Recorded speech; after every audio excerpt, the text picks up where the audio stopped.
श्री माधव दास नित्य मैं याद करता हूं उनको कथा में, बहुत अच्छा चरित्र है माधव दास जी का। एक बार माधव दास जी जगन्नाथ महाप्रभु के पास गए और जाकर के बोले जय जय। बोले हाँ हम जा रहे हैं। बोले कहाँ? वृंदावन। जगन्नाथ जी बोले हमको अकेला छोड़ के जाओगे? बोले अकेला थोड़ी छोड़ के, सुभद्रा जी हैं, बलभद्र जी हैं, सुदर्शन जी हैं, महालक्ष्मी मैया बैठी हैं, वही सब चारों तरफ देवी देवता बैठे हैं, ऊपर नील चक्र है और सारे हमारे उड़िया सब आपके सेवक भक्तजन हैं, सबके बीच छोड़ के जा रहे हैं आपको? ठाकुर जी बोले सब तो हैं पर तुम तो नहीं रहोगे हमारे पास, वृंदावन जाओगे। और ये उस काल की बात है जब वृंदावन, पुरी से वृंदावन जाने में 6 महीने लगते थे। ना गाड़ी है, ना घोड़ा है, ना ट्रेन है, कुछ भी नहीं था, जंगल पार करने पड़ते थे। महाप्रभु जी बोले हम यहां बैठे तो हैं तुम्हारे पास, मत जाओ वृंदावन। माधव दास जी बोले नहीं नहीं, एक बार तो मैं वृंदावन दर्शन करके आऊंगा, आपकी लीला स्थली। तो जगन्नाथ जी बोले काम करो, मुझे भी संग ले चलो। यही तो है रास कि मैं पुरी से दूर जाने की योजना बनाऊं तो महाप्रभु जी विचलित हो रहे हैं, तू क्यों जा रहा है मुझसे दूर, मेरे संग रहे, मेरे पास रहे, यही रास है। माधव दास जी बोले आपको भूख इतनी लगती है, एक तो आपका शरीर इतना बड़ा है, श्री मंदिर से गुंडीचा जाने में तो रथ बनाना पड़ता है, और वो रथ भी चलता है तो महाराज पूरी जमीन में ऐसे, अभी जाके देखें पुरी के क्या बोलते हैं उसको, बड़दंड, बड़दंड बोलते हैं, बड़ो दंड, बड़ो दंड हाँ, हर है तो शब्द बड़दंड ही, पर वह उड़िया प्रोनाउंसिएशन में बोलेंगे बड़ो दंड।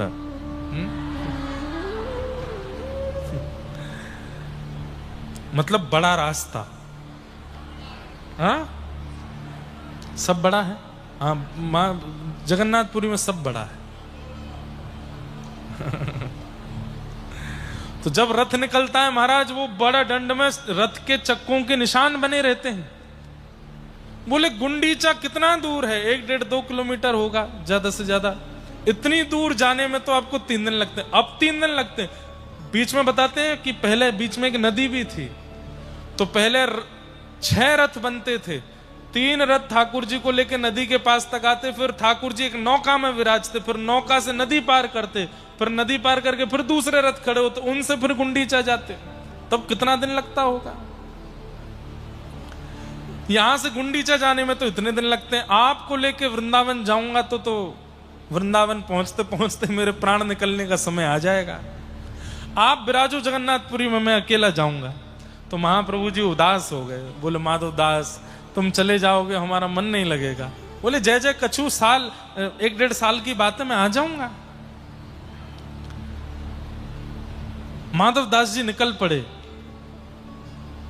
कहते हैं 3 दिन निकले। अब माधव दास जी को अभ्यास था, 10-10 दिन कुछ नहीं खाते, 12-12 दिन कुछ नहीं खाते, चलते रहते। लेकिन 3 दिन व्यतीत हुए, थोड़ी दूर ही कहीं पहुंचे थे, माधव दास जी को इतनी जोर की भूख लगी, पास के गांव में दौड़ करके गए और एक दरवाजा खटखटाया, जल्दी खोलो, भूख लगी है, कुछ पाने को दो। माधव दास जी बोले इतनी भूख मुझे पहली बार लगी है जीवन में, क्यों लग रही है पता नहीं। एक बूढ़ी माता जी ने द्वार खोला। माधव दास जी बोले परिचय बाद में दूंगा, आपका परिचय बाद में लूंगा, भूख बहुत तेज लगी है, जो घर में रखा हो मुझे तुरंत दे दो। मैया बोली बाबा ने एक धैर्य करो, इतना क्या हाँ पर लाती हूं। कुछ रोटी सब्जी आदि दाल चावल भात लेकर के आई, पान। माधव दास जी तो तुरंत प्रणाम करके तुरंत पाने लगे, कोई आचमन नहीं किया, कुछ नहीं, सीधे पाने लगे। मैया बोली आराम से, धीरे धीरे, और पूरा अकेला ही पा जाओगे? बगल में छोटा सा बालक बैठा है तुम्हारी थाली की ओर ऐसे देख रहा है, इसको नहीं खिलाओगे?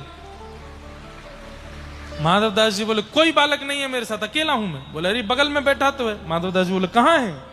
वाह, उसको खिलाना ना पड़े इसलिए हमको कह रहे हो कि दिख नहीं रहा। बेचारा छोटा सा बालक, कितना प्यारा बालक। कौन सी निर्दयी मां है जिसने अपना बालक तुमको दे दिया, उसको खिलाते नहीं? माधव दास जी बोले मैया तेरे हाथ जोड़ू, कोई बालक नहीं है मेरे साथ। अरे बगल में बैठा है, मुझे दिखता है। 2-4 लोग बुलाए गांव के, ये बाबा अकेला बैठा? बोले नहीं नहीं, बगल में छोटा सा बालक बैठा है, मंद मंद मुस्कुरा रहा है, थाली की ओर देख रहा है, जीभ से अपने होठ चाट रहा है। माधव दास जी बोले मुझे क्यों नहीं दिख रहे? फिर सब गांव के लोग और वो मैया जब बोलने लगी, माधव दास जी ने तुरंत ओ समझ गए, जगन्नाथ जी संग चल रहे हो क्या? तुरंत ठाकुर जी प्रकट हो गए, बोले जरूरी थोड़ी मैं स्थूल रूप में चलूं, मैं तो मन में बैठ के तुम्हारे साथ जा रहा हूं। ये रास है, ये रास है। ठाकुर जी के इस सामिप्य को, ठाकुर जी के इस प्रेम को, अपने भक्त के लिए भक्त वत्सलता को रास कहते हैं, नृत्य को रास नहीं कहते। अगर जो माधव दास जी के साथ लीला हुई ये आपके साथ हो जाए, क्या करोगे? पहला रोने लगोगे, दूसरा नाचने लगोगे। गोपियों को जब ठाकुर जी का अति सामिप्य प्राप्त हो गया, उस सामिप्य से प्रसन्न होकर गोपियां नृत्य करने लगी। इसलिए हम लोगों ने समझा कि रास का मतलब नृत्य होता है, पर नृत्य रास नहीं है। ठाकुर जी का आपके प्रति प्रेम समर्पण, इसको रास कहते हैं। जैसे पूज्य गुरुदेव भगवान एक पद गाते हैं, मुझे रास आ गया है, तुम बड़े हमको रास आ गए हो। जैसे किसी को बोलते हैं ना, तुम हमको बड़े भा गए हो, तुम हमको बड़े अच्छे लग गए हो। ऐसे एक शब्द ये भी बोलते हैं कि तुम हमको बड़े रास आ गए हो। ठाकुर जी को जब हम रास आ जाते हैं, उसी स्थिति को रास कहते हैं। ठाकुर जी जब हमको रास आते हैं उसको रस कहते हैं, लेकिन ठाकुर जी को जब हम रास आ जाएं उसको रास कहते हैं। तो रास का मतलब क्या है? आपकी भक्ति से, आपके प्रेम से, आपके भाव से, आपके विचार से, आपके व्यवहार से, आपके नियम से, आपके साधन से ठाकुर जी प्रसन्न होकर के आपके पास आ जाएं, वो रास है। माधव दास जी ठाकुर जी से बोले जय जय, अब संग ही चलोगे? बोले हाँ संग ही चलूंगा। अब तो हर 3 दिन में भूख लगी आवे। तो माधव दास जी ऐसे बोले जय जय, थोड़ा तो न एक सबर करो। अरे ऐसे तो हम वृंदावन ही नहीं पहुंच पाएंगे, इतनी भूख लगती है आपको। ठाकुर जी बोला मैं कहा करूं, मुझे तो भूख लगे। तो माधव दास जी ने कहीं से खूब सारे चने ले लिए, जैसे भूख लगती तो चने खाते। ठाकुर जी कहते अब चनांती मेरो पेट भरेगा? बोले हम भाई यही खाओ। वृंदावन पहुंचे, वृंदावन पहुंचते यमुना जी में स्नान किया। माधव दास जी के चित्त में ठाकुर जी बैठे बैठे बात कर रहे हैं। बोले बड़ो आनंद आ रहा है, और बढ़िया आनंद करो, या यमुना जी में और मुंह को स्नान कराओ। श्री माधव दास जी अब अपनी सुध बुध भूल गए हैं, अपने चित्त में बैठे महाप्रभु जगन्नाथ जी को ही वृंदावन का सुख दिला रहे हैं। स्नान करने के बाद ठाकुर जी फिर बोले भूख लग रही है, कछु पवाओ। बहुत सुंदर लीला है, ध्यान से सुनना। तो माधव दास जी गए, तो चने मिल रहे थे, बंदरों को चने खिलाते हैं हमारे वृंदावन में। तो चना चनौरी का भोग लेकर के और माधव दास जी ने खूब प्रेम से पाया। माधव दास जी की खुराक 1 गुनी 2 गुनी नहीं बढ़ी है, 8 गुनी बढ़ गई है। क्योंकि अष्टयाम भोजन करते हैं ना ठाकुर जी, 8 बार प्रसाद पाते हैं। जिन माधव दास जी का इतने से भात में पेट भर जाता था, अब वो इतना बड़ा पहाड़ बनाते हैं। क्यों? पुरी में तो खूब सब सामग्रियां समूह की आती हैं, वो पेट भर, और देखने वाले लोग आश्चर्यचकित रहते हैं, माधव दास जी इतना पालोगे आप? और अब तुमको क्या बताऊं, भीतर बैठ के कोई और पा रहा है। खूब सारे चना खा लिए माधव दास जी ने। उसी काल में वृंदावन में स्वामी श्री हरदास जी के प्राण प्यारे श्री बिहारी जी प्रकट हुए थे, वृंदावन बिहारी लाल। तो श्री माधव दास जी निधिवन में दर्शन करने गए बिहारी जी के। कपाट लगे थे, दर्शनार्थी बैठे थे। माधव दास जी जाके जैसे ही बैठे तो बिहारी जी का राजभोग आया था। तभी भीतर से स्वामी श्री हरदास जी बाहर दर्शनार्थियों के बीच में आए, भैया तुम में थे माधव दास कौन सो है?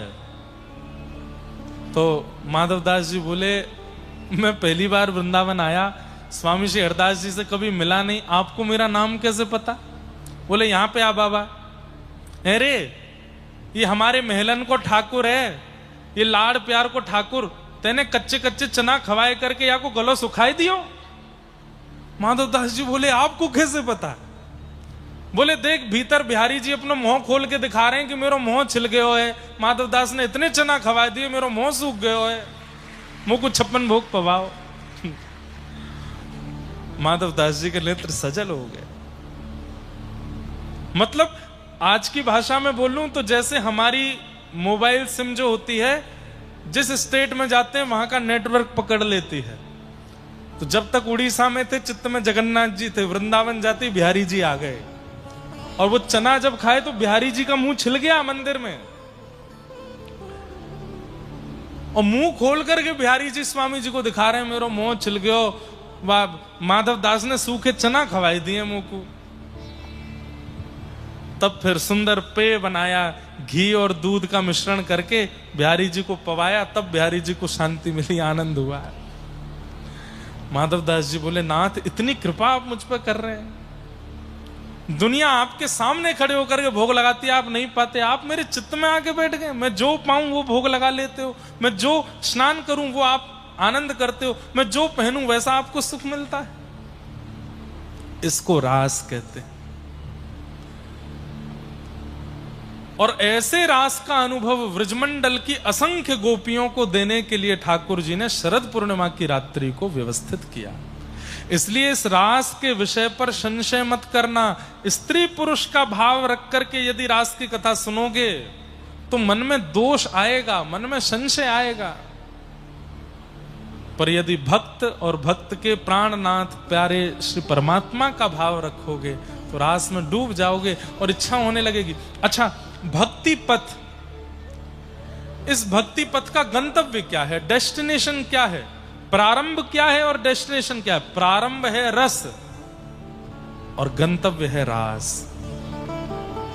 हम सब कथा इसलिए सुन रहे हैं, हम सब नाम जप इसलिए कर रहे हैं, हम महाप्रभु जी की एकादशी इसलिए कर रहे हैं कि एक दिन वो रास हमारे साथ भी हो। ठाकुर जी इन लाखों में हमें प्रायोरिटी देके देखें, एक बार वो सुख हमको प्रदान करें। जैसा सुख भक्तिमती मीराबाई को दिया, जैसा सुख सूरदास जी को दिया, जैसा सुख सालबेग को दिया है। गजराज चिंता कला थाई घोर जले न, गजराज चिंता कला थाई घोर जले। अरे इस पर तो आपका कॉपीराइट है, ये तो आपका ही है। हम व्रज की भाषा में कुछ गाएं उस पर हमारा कॉपीराइट, पर उड़िया में कुछ गाएं तो ये तो आपका है ना। सालबेग गा रहे हैं। और एक बात बोलूं, गीत गोविंद पर भी आपका कॉपीराइट है। क्यों?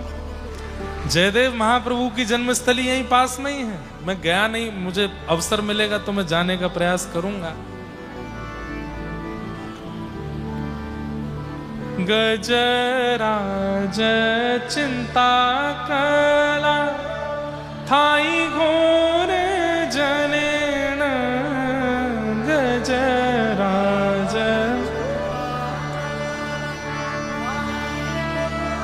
वाह, सबकी नजर उतार ले भैया, क्या बढ़िया गा रहे हो आप लोग।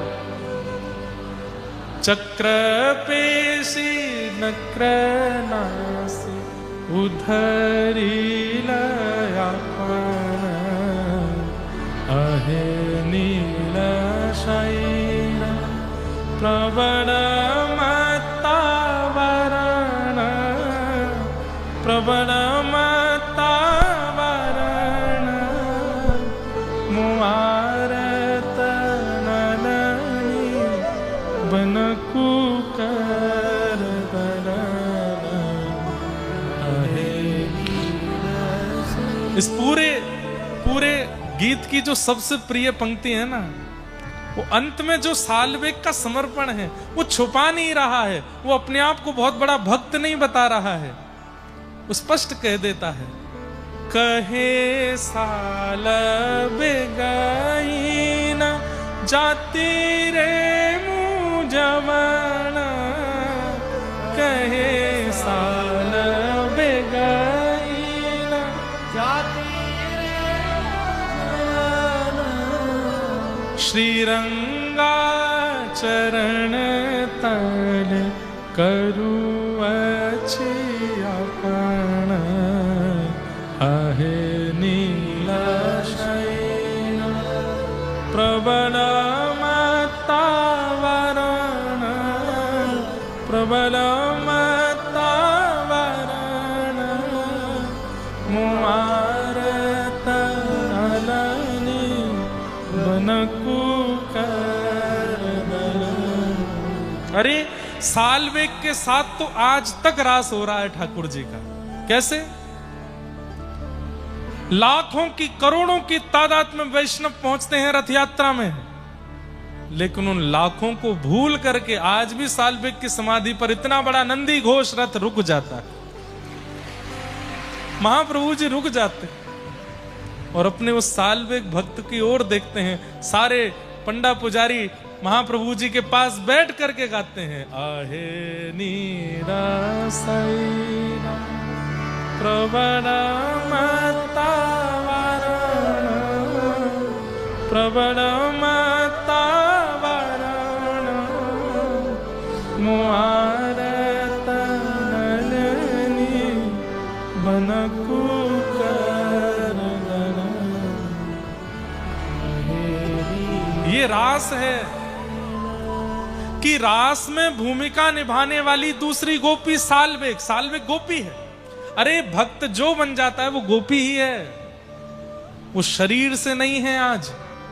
लेकिन महाप्रभु जी आज भी अपना रथ रोकते हैं और सालवेग के लिए जो ये प्रायोरिटी सालवेग को देते हैं, लाखों को भूल करके रथ रोकते हैं, सालवेग को अपना भोग भिजवाते हैं, सालवेग की स्तुति का गान करके महाप्रभु जी ऐसे झूमते हैं। वो एक क्लिप है आज भी यूट्यूब पर, ऐसे महाप्रभु जी को सारे पंडा पुजारी लिए खड़े हैं और ऐसे झूम रहे हैं महाप्रभु जी को और ये स्तुति गा रहे हैं। मैं आज भी वो वीडियो देखता हूं, मेरे आंखों से आंसू आ जाता है। अरे इतना बड़ा प्रेमी, किसी का प्रेम 10 वर्ष चलता है, किसी का 15 वर्ष। इस संसार कलिकाल में ज्यादा से ज्यादा 25-30 साल कोई प्रिय लग सकता है। सालवेग को पृथ्वी पर आए 1000 साल से ज्यादा हो गया, आज तक महाप्रभु जी प्रेम करते हैं। ऐसा प्रेमी कौन होगा? ये रास है और इस रास की प्राप्ति के लिए ही ये कथा है। हमारे गुण से, हमारे भाव से, हमारे व्यवहार से, हमारे प्रेम से वो रीझ जाए और उस रास का अनुभव हमको करा दे।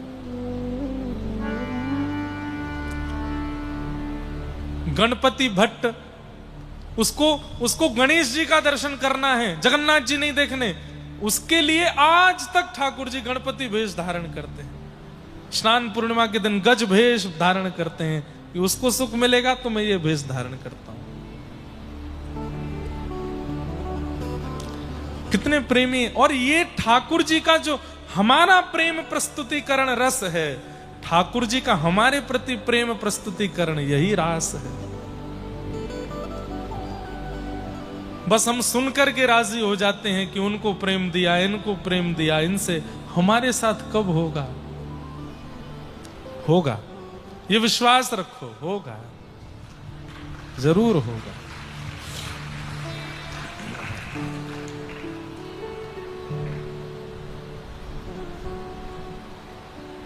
पूज्य पिताजी गुरुदेव बैठे हैं, इनको आहे नील शैल बहुत प्रिय है। इतना प्रिय है, जब गाते हैं सब वैष्णव मिलकर के अभी भी खूब भावुक हो जाते हैं सुन करके। और हमारे पूज्य मुरारी बापू कहते हैं, कथा में ठाकुर जी की चर्चा में यदि नेत्र सजल हो जाए तो समझो ठाकुर जी आपको छू रहे हैं, ठाकुर जी आपका स्पर्श कर रहे हैं।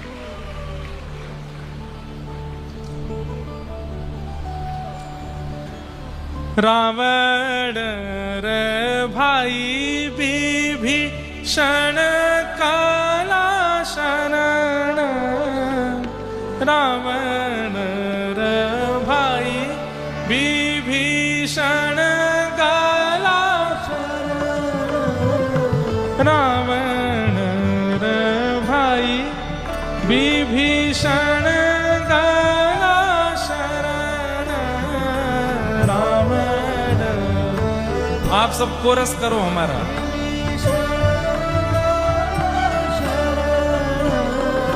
शरण सम संभाली ताको लंका कल राजन शरण संभाली लंका कल राजन आहे नीला शैला प्रबल मतावरण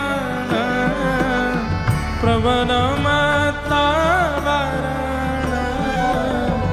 मुआरत नलनी बनकु कर दलन आहे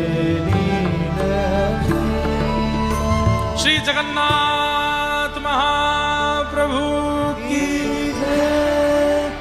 तो स्पष्ट हुआ रास किसको कहते हैं। ये व्रज की गोपियां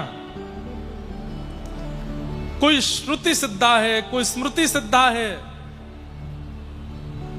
प्रभु श्री राम के रूप में जब भगवान कृष्ण आए थे तब दंडक वन के वे सब संत जो राम जी को देख के मोहित हो गए वे ही गोपी बन के आए हैं व्रजमंडल में। जब वही नृसिंह बन करके आए तब जितनी भी सिंहनियां थीं जो मोहित हो गई थी नृसिंह भगवान को देख के वही सब सिंहनियां गोपी बन के आए हैं। जब ये वराह बन के आए, एक बात कहें, जयदेव महाप्रभु की दशावतार स्तुति भी रोज गाया कीजिए। उसमें दशों अवतारों का वर्णन जयदेव महाप्रभु करते हैं। उन दशों अवतारों को जिन जिन्होंने देखा और देख करके जो जो मोहित हुआ, केवल स्त्रियां नहीं, आबाल वृद्ध वनिता, चाहे वो वृद्ध हो, चाहे वो बालक हो, चाहे वो स्त्री हो, चाहे वो पुरुष हो, ठाकुर जी जब जब प्रकट हुए और उनके उस रूप को देख के जो मोहित हुआ उसको ठाकुर जी ने वरदान दिया कि द्वापर में मैं कृष्ण बनूंगा, तुम गोपी बन के आना, रास करूंगा तुम्हारे साथ। सब गोपी बन के आए। तो इसलिए ये गोपियां कोई स्त्रियां नहीं हैं, किसी घर की कोई लड़कियां नहीं हैं, ये सब युगों युगों से प्रतीक्षा कर रही हैं ठाकुर जी की, वही सब गोपियां हैं।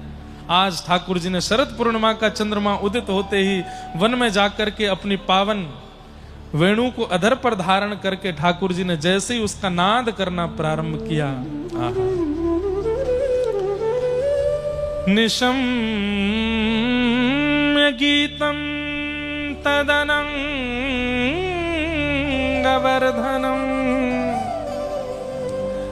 व्रज स्त्रिय कृष्ण गृहीत मानसा आजग्मुरन्योन्यमलक्षितोद्यम सयत्र कांतो जबलोल कुंडला। ठाकुर जी ने जैसे ही वेणु में नाद करना प्रारंभ किया तो जो कृष्ण प्रेम में हैं उनको और जो कृष्ण प्रेम में नहीं हैं सबको अलग अलग सुनाई दे रहा है। जो सामान्य है, जो कृष्ण को केवल नंद का लाला मानते हैं, उनको लग रहा है कि कन्हैया वंशी बजा रहा है।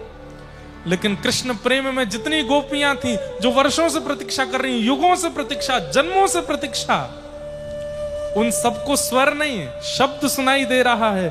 कान में जाकर के वो वेणु की ध्वनि कहती, चल गोपी, मिलवे को समय आयो है, जल्दी चल। जैसे कथा होती है, हजारों लोग बैठे हैं, पर कई लोगों को लगता है कि व्यास जी केवल मंच पर बैठ के 3 घंटा टाइम पास करते हैं। कई लोगों को लगता है कि शब्दों का वाचन करते हैं, कई लोगों को लगता है ये लटके झटके बोलते हैं।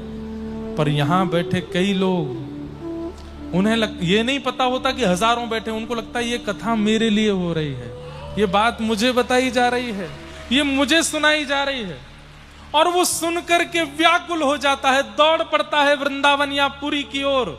वही गोपी है, उसके लिए कथा वेणु का रूप धारण कर लेती है। सब अलग अलग भावना से सुन रहे हैं कथा को। कोई केवल समय पूरा करने के लिए सुन रहा है, कोई कथा के बाद मिलने वाले प्रसाद के लोभ में सुन रहा है, कोई किसी भजन के लोभ में, कीर्तन के लोभ में सुन रहा है, और कोई केवल इसलिए कि मेरे भीतर जो प्रेम है उस प्रेम को कोई और स्फुटित कर दे अपनी वाणी से, इसलिए सुन रहा है।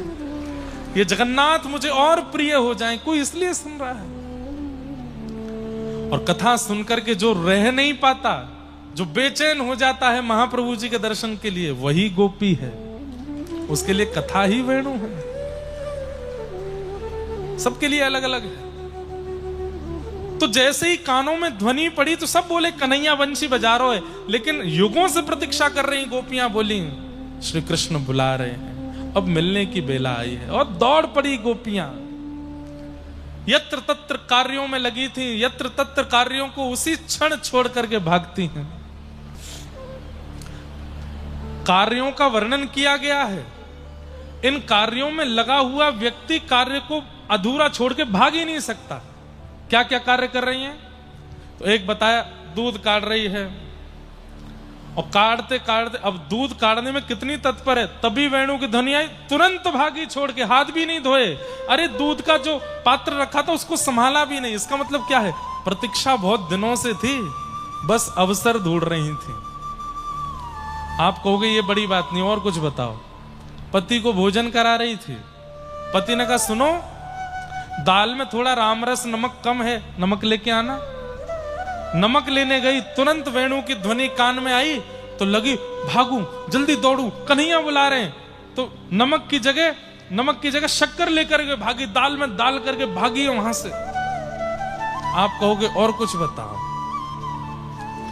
तब कहते हैं स्नान कर रही थी एक गोपी, और स्नान करके वस्त्र पहनने की स्थिति में थी, उसी समय कानों में वेणु की ध्वनि पड़ी। तो जहां जो वस्त्र जैसे पहनना चाहिए वैसे ना पहन के अस्त व्यस्त वस्त्र पहन के दौड़ी है ठाकुर जी से मिलने के लिए। आंजलोचने, चौथी गोपी क्या बोले, आंख में काजल लगा रही है। एक आंख में काजल लगा था, तभी वेणु की ध्वनि आई तो एक में ही लगे में ही भागी है ठाकुर जी से मिलने। किसी और ने कहा अरे दूसरी आंख तेरी छोटी लग रही है, एक आंख बड़ी लग रही है, इसको ठीक तो कर। दौड़ करके वापस गई, बोले अब इसमें काजल लगाऊंगी, समय लगेगा, ध्यान लग नहीं रहा, हाथ कांप रहे हैं, कन्हैया बुला रहे हैं। काजल हाथ में लिया, पूरे मुंह पे ही लगा लिया। अब एक में काजल एक में नहीं, ऐसा पता नहीं चलेगा, पूरे मुख पे ही काजल है। दौड़ी, दूसरी गोपी बोली अरे राम कहां बन के आई है, ये कहां कर लियो तेने? कन्हैया रूप नाए देखे, अगर रूप देखना होता तो पूतना बहुत सुंदर बन के आई। कन्हैया ने अपनी आंखन पे हाथ दल लियो, वो रूप नाए देखे, वो तो भाव देखे, वो तो मन देखे। अब देर मत कर, चल जल्दी। काजल लगा के दौड़ी।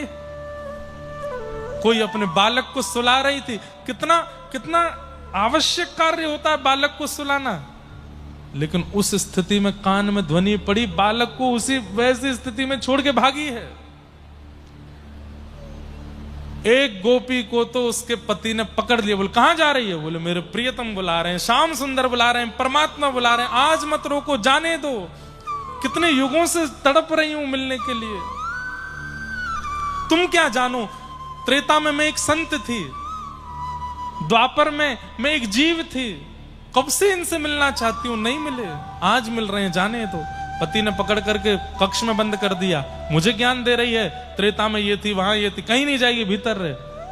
गोपी ने तुरंत समाधि लगाई और शरीर त्याग करके प्राणों से पहुंच गई रास में। शरीर को रखे रहो अपने पास, प्राणनाथ मिल गए, आज नहीं रुकेंगे हम। इस रास की परिस्थिति को जब आप सुनेंगे तो ये कह ही नहीं सकते कि ये सामान्य है। गोपियां देह त्याग करके जा रही हैं, अस्तव्यस्त स्थिति में जा रही हैं, परिस्थिति का त्याग करके जा रही हैं। क्यों? वर्षों की प्यास के बाद जल मिला है, परमात्मा मिल रहे हैं, कैसे छोड़े? सब गोपियां आकर के खड़ी हो गई। ठाकुर जी ने गोपियों का स्वागत किया, और स्वागत करने के बाद पतिव्रता नारी के धर्म बताने लगे। अरे तुम सबने क्या किया, अपने अपने पति परिवार सबको छोड़ के आई हो, राम राम राम, पाप किया तुमने। पतिव्रता नारी को अपने धर्म का त्याग करने से कौन सा पाप लगता है, सब ठाकुर जी समझाने लगे। भर्तु शुश्रूषणम स्त्रीणाम परो धर्मो यमाय तद्बंधुनाम च कल्याणम प्रजानाम चानुपोषणम। चलो लौट के जाओ, पर पुरुष से नहीं मिलना चाहिए, अपने पति के पास रहो, अपने बच्चों का ध्यान रखो, सास ससुर ननद सबका ध्यान रखो। कहां आ गई हो रात्रि में मेरे पास, चलो जाओ लौट के, पाप लगेगा तुमको। 10 श्लोकों में भगवान ने पूरा प्रयास किया कि गोपियां लौट के चली जाएं, जब ठाकुर जी मौन हो गए तो गोपियां बोली, अब हम बोलें? बोलो। मैवं विभोर्हति भवान् गदितुं नृशंसम् सन्त्यज्य सर्व विषयांस्तव पादमूलम् भक्ता भजस्व दुर्वग्रहमात्यजास्मान् देवो यथादि पुरुषो भजते मुमुक्षु।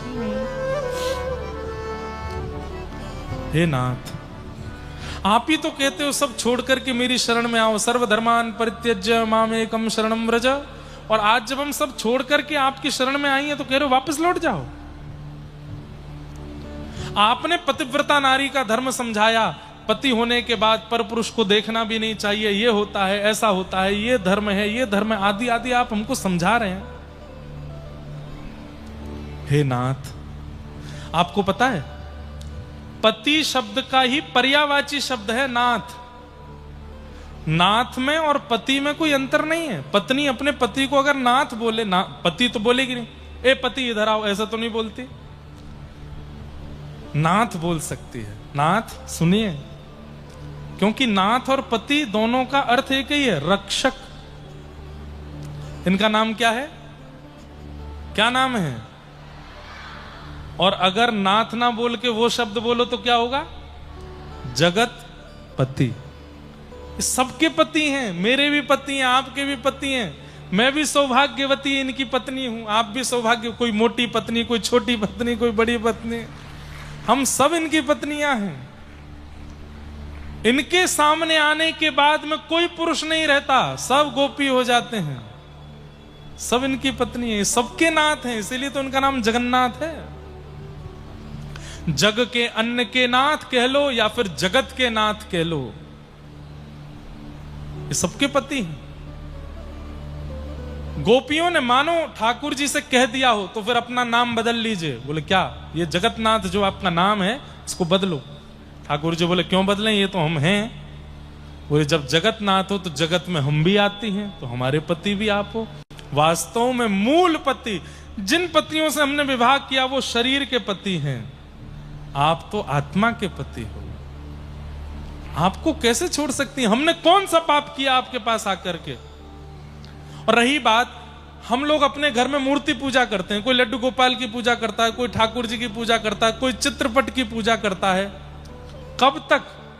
जब तक वो ठाकुर जी प्रत्यक्ष नहीं मिल जाते तब तक उनके प्रतिनिधि रूप में हम या तो चित्रपट को रखते हैं या फिर मूर्ति रखते हैं, धातु रखते हैं, कुछ भी रखते हैं। लेकिन जिस दिन प्रत्यक्ष मिल जाएंगे, ऐसा थोड़ी होगा कि प्रत्यक्ष से कहेंगे खड़े रहो गेट के बाहर, अभी मूर्ति पूजा चल रही है हमारी। अरे जब प्रत्यक्ष आ जाएंगे तो मूर्ति को प्रणाम करके प्रत्यक्ष के पास भागेंगे। हे नाथ, ये पति जो है ना हमारे, जिनसे हमारा ब्याह हुआ, ये आपकी मूर्तियां हैं। जब पता चल गया कि प्रत्यक्ष सामने आ गया है तो फिर मूर्ति के पास क्यों रहेंगे? हम तो प्रत्यक्ष के पास जाएंगे, प्रत्यक्ष से मिलेंगे। एक बात कहें, एक शब्द आपने बहुत सुना, पतिव्रता नारी। ध्यान से सुनिएगा, पतिव्रता नारी जो अपने पति के अलावा किसी को ना देखे, पति का ही सर्वस्व भाव रखे। पतिव्रता नारी को फल क्या मिलता है? पतिव्रत करने का फल क्या मिलता है? एक दिन अगर उसकी पतिव्रता में निष्ठा होगी, पति में निष्ठा होगी, पति में सर्वस्व भाव होगा, तो उस व्रत के फलस्वरूप पति रूपी एक पात्र से ठाकुर जी देखते हैं कि इसकी निष्ठा कैसी। जब ठाकुर जी को लगता है ओहो निष्ठा अटूट है, पति अंतर ध्यान हो जाता है, ठाकुर जी मिल जाते हैं। पतिव्रता का भी फल ठाकुर जी की प्राप्ति। और इस बात का प्रमाण आता है वृंदा देवी की कथा में। जलंधर के लिए पतिव्रत करती है, तब ठाकुर जी पहुंच जाते हैं और मिलते हैं। लेकिन वहां समझाते हैं कि अरे जलंधर जैसे पापी व्यक्ति के लिए पतिव्रत क्यों करना? तो पतिव्रता का फल ही भगवत प्राप्ति है। वास्तव में ये गोपियां पतिव्रता हैं, इनके ऊपर संशय मत करना कि अपने पतियों के प्रति भाव नहीं रखती या पतियों के प्रति सेवा नहीं की, छोड़ छाड़ के ठाकुर जी के पास गई। इन्होंने आज तक पतिव्रत किया था, अपने पति के अलावा किसी को नहीं देखा, उसी का फल मिला कि आज श्याम सुंदर पति के रूप में मिले, आज श्री कृष्ण पति के रूप में मिले। गोपियों ने कहा, नाथ अब आप मिल गए हो, लौट के तो नहीं जाएंगे हम, चाहे आप हमारे प्राण हरण कर लो। दो तरीके हैं। बोले क्या? या तो हम आपको देखते देखते प्राण त्याग दें, तो आपको देखते देखते प्राण जाएंगे तो इस जन्म में नहीं तो अगले जन्म में तो मिलोगे, क्योंकि शास्त्र कहते हैं अंत में जो सोचते हैं देखते हैं अगले जन्म में वो मिलता है।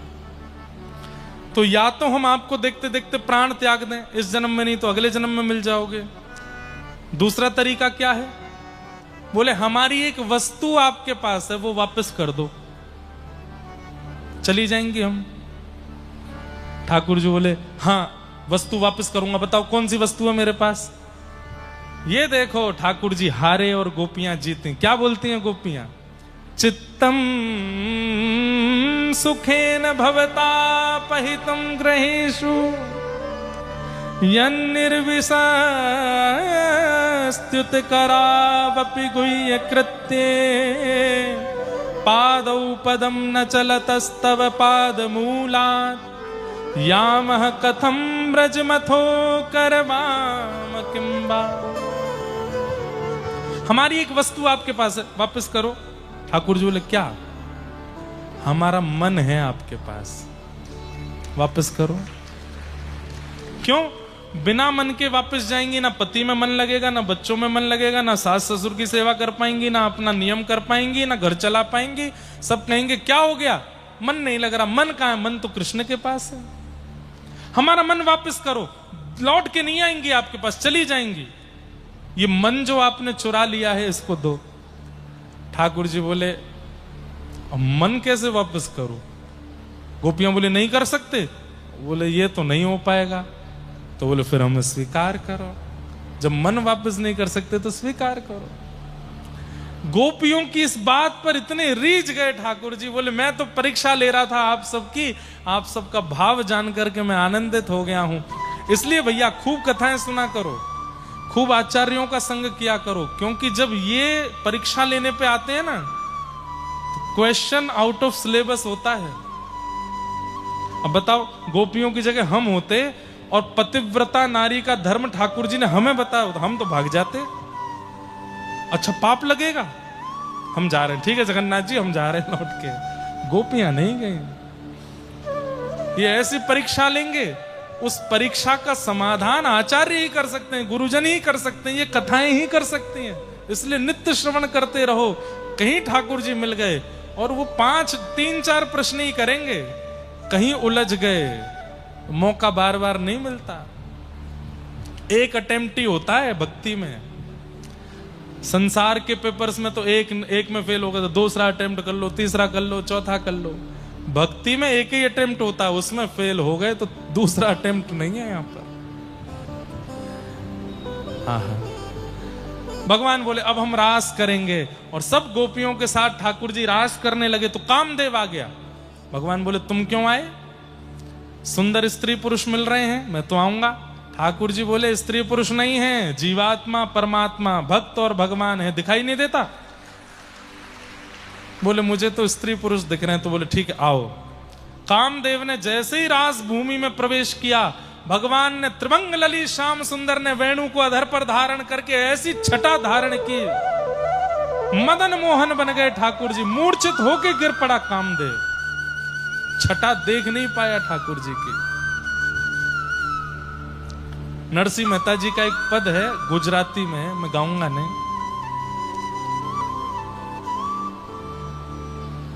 मैं तो वारी रे सुंदर श्याम तुम्हारा लटका पे, मैं तो वारी रे जगन्नाथ तुम्हारा लटका पे। नरसिंह मेहता जी का पद है, बहुत सुंदर पद है। अब पूरा याद नहीं मुझे, कल आएगा तो सुनाऊंगा। कैसे सुंदर ठाकुर जी मदन मोहन बन गए कि महाराज, मदन किसका नाम है? कामदेव का। मोहित होकर के गिर पड़ा। ऐसी छटा ठाकुर जी ने धारण की। कामदेव मूर्छित होकर के गिर पड़ा। गोपियों के साथ गोपीनाथ बनकर के ठाकुर जी रास कर रहे हैं। सब गोपियों के पास जा रहे हैं। तू मेरे काजे कहा बना के लाई है? चल तू अपने हाथ से मेरा श्रृंगार कर दे। सब गोपियों के पास जाके सबको प्रायोरिटी देने लगे ठाकुर जी। गोपियां थोड़ी देर तो उसमें आनंदित हुई, थोड़ी देर बाद वो हुआ जो नहीं होना चाहिए, अभिमान आ गया। बंधुओं, ये लीला हमको समझाने के लिए। आज जगन्नाथ जी लीला क्यों नहीं करते, बोलते क्यों नहीं है, हमारे घर आते क्यों नहीं है? क्योंकि ठाकुर जी को ये भय लगा रहता है कि कहीं मैं गया तो ये इसको अभिमान ना हो जाए, मेरे घर आए। गोपियों को जैसे ही अभिमान हुआ, ठाकुर जी बोले अभिमान आ गया, अब नहीं। ठाकुर जी तुरंत अंतर ध्यान हो गए। थोड़ी देर रास विहार करके अंतर ध्यान हो गए। गोपियां यत्र तत्र ढूंढती हुई यमुना जी के तट पर पहुंची। हे सुन राधिका दुलारी, तेरे द्वार का भिखारी, तेरे श्याम का पुजारी, एक पीड़ा है हमारी, हमें श्याम ना मिला, हमें श्याम ना मिला। पता नहीं क्यों कई जगह कथा होती है, वहां में ये पद मेरा गाने का मन नहीं होता। क्यों? मैं कैसे कह सकता हूं श्याम ना मिला? मिले तो हैं, बैठे तो हैं, और इन जैसा तो कोई नहीं मिला। 7 दिन के लिए बेचारे हिले भी नहीं अपने स्थान से, वहीं खड़े थे। रोज नया नया श्रृंगार करते हैं, रोज कथा श्रवण करते हैं। इसलिए गाना चाहिए, हमें श्याम मिल गया, हमें श्याम मिल गया। गोपियां ढूंढ रही हैं